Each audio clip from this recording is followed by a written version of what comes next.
Hi friends, അജിന്തി Prasad family വ്ലോഗിലേക്ക് എല്ലാവർക്കും സ്വാഗതം. ഇന്ന് വ്യാഴാഴ്ച, മുപ്പട്ട് വ്യാഴാഴ്ചയാണ്. അപ്പോൾ ഇന്ന് അമ്പലത്തിലൊക്കെ പോയി. നിങ്ങൾക്കറിയാലോ, എല്ലാ മുപ്പട്ട് വ്യാഴാഴ്ച ദിവസങ്ങളിലും ഞാൻ മുപ്പട്ട് വ്യാഴാഴ്ച എല്ലാ വ്യാഴാഴ്ച ദിവസങ്ങളിലും ഞാൻ അമ്പലത്തിൽ പോകാറുണ്ട്.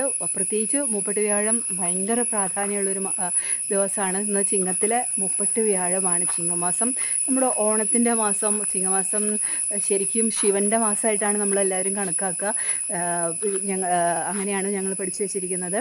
ഇനി പക്ഷേ മുപ്പട്ട് വ്യാഴം വിഷ്ണുവിന് പ്രധാനമുള്ള ദിവസമാണ്. വിഷ്ണുവിന് പ്രധാനമാണ്. അന്ന് വ്യാഴാഴ്ച ഉപവാസം ഇരിക്കുന്നത് വളരെ നല്ലതാണ്. ഐശ്വര്യം, വ്യാഴം നമ്മൾ പറയലേ, നവഗ്രഹങ്ങളിൽ ഉണ്ടല്ലോ,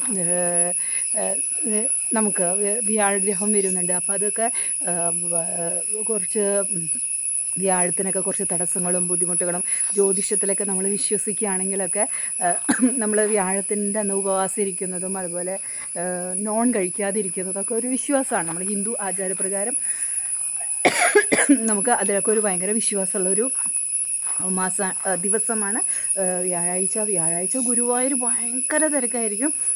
അതുപോലെ തന്നെ നമുക്കിപ്പോൾ കഴിയുന്നത്ര വ്യാഴാഴ്ച ദിവസങ്ങളിൽ നമ്മൾ അമ്പല ദർശനം, വിഷ്ണു ക്ഷേത്രങ്ങളിൽ പോയിട്ട് തൊഴുക എന്നുള്ളതൊരു ആചാരമാണ്.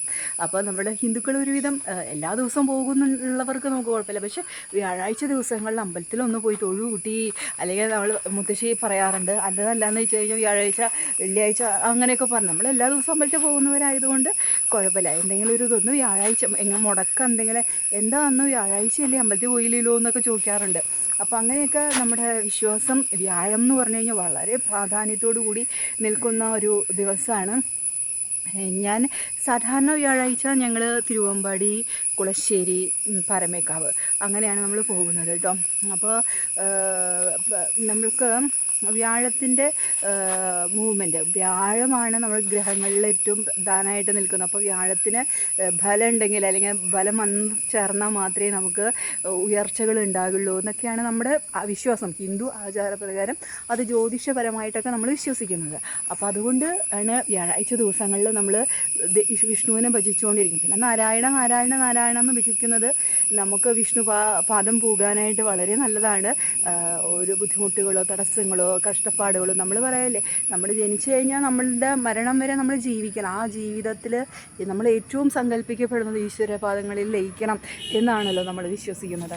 അപ്പോൾ അതുകൊണ്ട് വ്യാഴാഴ്ച ദിവസങ്ങളിലാണ് വളരെ നമുക്ക് ചെയ്യാൻ, അമ്പലത്തിൽ പോകാൻ പറ്റില്ലെങ്കിലും വ്യാഴാഴ്ച ദിവസം പിന്നെ നമ്മൾ ഉപവാസം എടുക്കുന്നതൊക്കെ വളരെ നല്ലതാണ്. പിന്നെ പറയും വ്യാഴാഴ്ച നമ്മൾ വ്രതം എടുക്കുന്നത് രാവിലെ പഴം മാത്രം കഴിക്കുക, പിന്നെ നമുക്ക് അല്ലെങ്കിൽ ഭക്ഷണം കഴിക്കുന്നതുകൊണ്ട് കുഴപ്പമൊന്നുമില്ല, പഴം മാത്രം കഴിക്കുക, അങ്ങനെയാണ് സാത്വികമായിട്ടുള്ള ഭക്ഷണ രീതിയാണ് വ്യാഴാഴ്ച പറയപ്പെടുന്നത് കേട്ടോ. കദളിപ്പഴം അല്ലെങ്കിൽ അമ്പലത്തിൽ നിന്ന് നേദിച്ചു കൊണ്ടുവന്ന ഭക്ഷണങ്ങൾ കഴിക്കുക, ഇതൊക്കെയാണ് ഞങ്ങൾ വ്യാഴാഴ്ച ചെയ്യാറുണ്ടായിരുന്നത്. ഇപ്പോൾ ഞാൻ ചെയ്യാറില്ല. നമ്മൾക്ക് ഇവിടുത്തെ വിഷ്ണു ക്ഷേത്രങ്ങൾ നമ്മൾ കുറച്ച്, പിന്നെ നമ്മുടെ വീട്ടിലെന്താ പണി, നമ്മൾ അന്നത്തെ ദിവസം എന്ന് പറയുമ്പോൾ നമുക്ക് കുറേ ആൾക്കാരൊക്കെ ഉള്ള നാട്ടിലെ ജീവിത രീതിയിലൊക്കെ നമുക്ക് ഒരുപാട് ഭക്ഷണ രീതികളും ഒക്കെ ഉണ്ടായിരുന്നല്ലോ. നമുക്ക് പണിയെടുക്കാനും ഒക്കെ ആൾക്കാരുണ്ടായിരുന്നു. അപ്പോൾ നമുക്ക് അതൊക്കെ ഇപ്പം നമ്മൾ തന്നെ പണിത് നമ്മൾ തന്നെ കഴിക്കണം. പിന്നെ അതൊക്കെ ജോലിക്ക് പോകേണ്ടവർക്ക് ജോലിക്ക് പോകണം എന്നൊക്കെ പറയുമ്പോൾ നമുക്കതൊക്കെ ബുദ്ധിമുട്ടാണ്. അപ്പോൾ നമുക്ക് ഇഷ്ടമുള്ള ഭക്ഷണം നമുക്ക് കഴിക്കാം, പക്ഷെ നോൺ കഴിക്കാതിരിക്കുക എന്ന് മാത്രമേ ഉള്ളൂ കേട്ടോ. പിന്നെ പറയല്ലേ, ഒരു മാസത്തിലത്തെ, അതായത് ചിങ്ങം, കന്നി, തുലാം എന്നൊക്കെ പറഞ്ഞു വരുന്ന മാസങ്ങളിൽ ആദ്യത്തെ വ്യാഴാഴ്ചയാണ് മുപ്പട്ട് വ്യാഴം. അതായത് ചിങ്ങം, കന്നി, തുലാം, അതിൽ 1-ാം തീയതി ചിങ്ങം 1 അല്ല കന്നി 1 അങ്ങനെയൊക്കെ പറയും. ഈ 1-ാം തീയതി കഴിഞ്ഞു വരുന്ന മലയാള മാസത്തിലെ 1-ാം തീയതി കഴിഞ്ഞു വരുന്ന ദിവസങ്ങളിലാണ് നമ്മൾ മുപ്പട്ട് വ്യാഴം, മുപ്പട്ട് തിങ്കൾ, മുപ്പട്ട് വെള്ളി, മുപ്പട്ട് ശനി, മുപ്പട്ട് ഞായർ, അങ്ങനെ മുപ്പട്ട് ചൊവ്വ അങ്ങനെയൊക്കെ നമ്മൾ പറയുന്നത് കേട്ടോ. അപ്പോൾ അന്നൊക്കെ ഒരു വളരെ പ്രാധാന്യമാണെന്നൊക്കെ പറയും. പിന്നെ അതുകൊണ്ട് വ്യാഴാഴ്ച ദിവസം മഞ്ഞ ഡ്രസ്സ്, വസ്ത്രങ്ങൾ ധരിക്കുക, മുപ്പട്ട് അങ്ങനെയൊക്കെ നമുക്കൊരു വിശ്വാസങ്ങളൊക്കെ ഉണ്ട്. അങ്ങനെയൊക്കെയാണ്. അപ്പോൾ നമ്മൾ വെള്ള വസ്ത്രങ്ങൾ ധരിക്കുക എന്നൊക്കെ പറയും അല്ലേ. നമ്മൾ കഴിയുന്നതും വ്യാഴാഴ്ച ദിവസങ്ങളിൽ ഡാർക്ക് ഷെയ്ഡുള്ള വസ്ത്രങ്ങളൊന്നും ആരും ധരിക്കാറില്ല. അതൊക്കെ നമ്മുടെ ഓരോരുത്തരുടെ ഇഷ്ടമാണ് കേട്ടോ. നമുക്ക് ഇഷ്ടമാണെങ്കിൽ ഇഷ്ടമുള്ളോണം ധരിക്കാം. നമ്മൾ അങ്ങനെയാണ് പറയുക നമ്മളുടെ അടുത്തൊക്കെ. ശുഭ്രവസ്ത്രധാരിയായിട്ടിരിക്കണം, സാത്വികമായിട്ടിരിക്കണം, ധാരാളം പ്രാർത്ഥിക്കണം, ജപിക്കണം, അങ്ങനെയൊക്കെയാണ്. അപ്പം അത് ഞാൻ അങ്ങനെ ഷെയർ ചെയ്തു എന്ന് മാത്രം. നമുക്ക് താല്പര്യമുള്ളവർക്കൊക്കെ നമുക്ക് ചെയ്യാം. പക്ഷെ ഞാൻ ചെയ്യുന്ന കാര്യങ്ങളാണ് കേട്ടോ ഞാൻ നിങ്ങളോട് പറയുന്നത്. ഞാൻ ചെയ്തുകൊണ്ടിരിക്കുന്ന ഒരു ഭജനത്തെക്കുറിച്ചോ അല്ലെങ്കിൽ ഈശ്വരനെ വിശ്വസിക്കുന്ന ഒരു രീതിയെക്കുറിച്ചിട്ടാണ് കേട്ടോ. പിന്നെ ഓണം വന്നു. ഓണത്തിന് പൂക്കളം ഞാൻ പറഞ്ഞല്ലോ പൂക്കളം ഇടലില്ല. ഇനി മൂലം തൊട്ടേ നമ്മൾ പൂക്കളമൊക്കെ ഇടുള്ളൂ. അപ്പോൾ അതൊരു രസമാണ്. പൂക്കളം ഇടുക എന്നൊക്കെ പറയുന്നത് തന്നെ ഒരു രസമാണ്.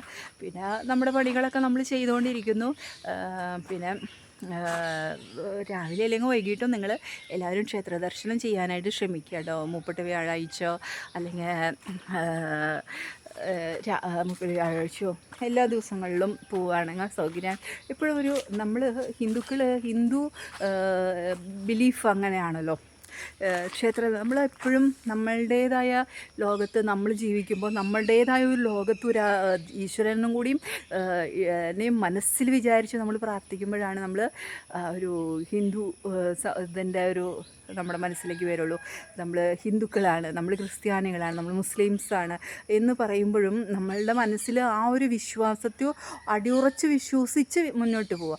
ആ ഒരു വിശ്വാസങ്ങളിൽ എന്താ പറയുക, അന്ധമായി വിശ്വസിക്കാനല്ല, അതിൽ ആ വിശ്വാസം നമ്മളുടെയും നമ്മുടെ സമൂഹത്തിനെയും ബാധിക്കാത്ത രീതിയിൽ വിശ്വാസങ്ങൾ മുന്നോട്ട് കൊണ്ടുപോകാനാണ് എനിക്ക് പറയാനുള്ളത്. അപ്പോൾ ഇതിപ്പോൾ നമ്മൾ വ്രതം എടുക്കുന്നു, അമ്പലത്തിൽ പോകുന്നു, നമ്മൾ ആർക്കും ഒരു ബുദ്ധിമുട്ടും സംഭവിക്കാൻ പോകുന്നില്ല, നമുക്കും ഒരു ബുദ്ധിമുട്ടും സംഭവിക്കാൻ പോകുന്നില്ല.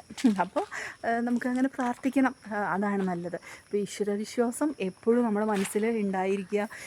നമ്മൾ കരയും, നമ്മൾക്ക് സങ്കടങ്ങൾ വന്നാൽ നല്ല പോലെ ഞാൻ കരയും, ദേഷ്യം വന്നാൽ നല്ല പോലെ ഞാൻ ദേഷ്യപ്പെടും. അതൊക്കെ നമ്മുടെ മനുഷ്യൻ്റെ ഉള്ളിലുള്ള ഇതൊക്കെ. പിന്നെ നമ്മൾ പറയും അയ്യോ ഈശ്വരനെ ഭജിക്കുമ്പോൾ, പണ്ടൊക്കെ ഈശ്വരൻ വിശ്വാസം എന്ന് പറയുക ഈശ്വരനെ ഭജിക്കുന്ന ആൾക്കാർ ദേഷ്യപ്പെടാൻ പാടില്ല, സങ്കടപ്പെടാൻ പാടില്ല. അപ്പോൾ ഈശ്വരനിൽ അടിയുറച്ച വിശ്വാസം അങ്ങനെയൊന്നുമില്ല. അങ്ങനത്തെ ഒരു കാര്യമൊന്നുമില്ല. നമ്മൾ മനുഷ്യർക്ക് ദേഷ്യം വരും, സങ്കടം വരും, എല്ലാം വരും, വികാരങ്ങളെല്ലാം എല്ലാവരുടെയിലും ഉണ്ട്. പക്ഷെ അതിനെ നമ്മൾ നല്ല രീതിയിൽ കൺട്രോൾ ചെയ്യാനോ നമ്മുടെ മനസ്സിനെ പഠിപ്പിക്കാനാണ് നമ്മൾ ഈശ്വരനെ ഭജിക്കുന്നത്. അല്ലാതെ ഈശ്വരവിശ്വാസം നമ്മളെ കടിക്കാൻ വരുന്ന ഒരു പട്ടി വരുമ്പോൾ നമ്മൾ, അല്ലെങ്കിൽ കടിക്കാൻ പട്ടി എന്ന് തന്നെ ഉദ്ദേശിക്കാം, ആരായാലും നമ്മൾ വരുമ്പോൾ നമ്മൾ കടിച്ചോ എന്ന് പറഞ്ഞ് നമ്മൾ നിൽക്കുന്നില്ല. നമ്മൾ നന്നായിട്ട് അതിനെ നന്നായിട്ട് നമ്മൾ നിർത്തേണ്ടടുത്ത് നിർത്തണം. അത് നായായാലും എന്തായാലും. അപ്പോൾ അതൊക്കെ ഒരു ഇതാണ്. പക്ഷേ അതിൻ്റെ കൂടെ നമ്മൾക്ക് ഈശ്വരനെ വിശ്വസിക്കുന്നതിൽ നായും പൂച്ചയും കാക്കയോ ഒന്നുമല്ല. നമ്മൾ എല്ലാവരിലും ഈശ്വരനുണ്ടെന്ന് വിശ്വസിച്ചാൽ കുഴപ്പമില്ല. അല്ലാണ്ട് എല്ലാവരിലും ഈശ്വരനുണ്ട്, ആരെന്തു വേണമെങ്കിലും പറഞ്ഞോട്ടെ, ഞാൻ ഈ ചെവി കൂടെ കേട്ട് ആ ചെവി, അങ്ങനെയൊന്നുമല്ല കേട്ടോ ഞാൻ പറയുന്നത്. വ്രതങ്ങൾ എടുക്കുന്നതൊക്കെ നമ്മുടെ ശരീരത്തിനും നമ്മുടെ മനസ്സിനും വളരെ നല്ലതാണ്. അത് നമ്മൾ സായിത്വമാക്കുക എന്ന് മാത്രമേ ഉള്ളൂ കേട്ടോ. അതൊന്ന് എനിക്കൊന്ന് പറയണമെന്ന് തോന്നിയതുകൊണ്ടാണ്. അപ്പോൾ ഇന്നത്തെ വ്യാഴാഴ്ച 30 വ്യാഴാഴ്ച അമ്പലത്തിൽ പോയി വന്നു, സമാധാനമായിട്ട് സുഖമായിട്ടൊക്കെ ഇരിക്കുന്നു. അപ്പോൾ എല്ലാവരും സുഖമായിട്ട് ഹാപ്പി ആയിട്ടിരിക്കുക. Ajanthi Prasad family love signing off. Tata, bye by.